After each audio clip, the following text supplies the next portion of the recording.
दोस्तों महकमा-ए मौसमियात ने ख़बरदार कर दिया। सिंध गवर्नमेंट ने वार्निंग जारी कर दी कि इस दफ़ा बरसात भी ज़्यादा हो सकती हैं, आंधियाँ, तूफ़ान और हवाएं ज़्यादा आएंगी। उसके अलावा हीट स्ट्रोक के बड़े ख़तरे हैं, बड़ा ख़तरा है उसका। कराची में, हैदराबाद में, सखर में, नवाबशाह में, पूरे सिंध में जो है वो पाकिस्तान में जो गर्मी है वो ज़्यादा होगी। उससे बचने के लिए मैं आपको थोड़े ट्रिक्स बता रहा हूँ। एक तो ये है कि आपने हल्के कपड़े पहनने हैं गर्मियों के हिसाब से। उसके अलावा आपने वाटर कंजम्पशन ज़्यादा करनी है, पानी ज़्यादा पीना है ताकि आप हीट स्ट्रोक से बच सकें। आपने घर में रहना है, ज़रूरी किसी काम से अगर निकलना पड़े तो निकलें।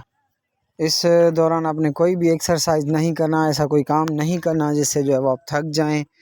आपने किसी ऐसी जगह पे बैठना है जहाँ पे गर्मी ना हो, किसी ठंडी जगह पे बैठना है।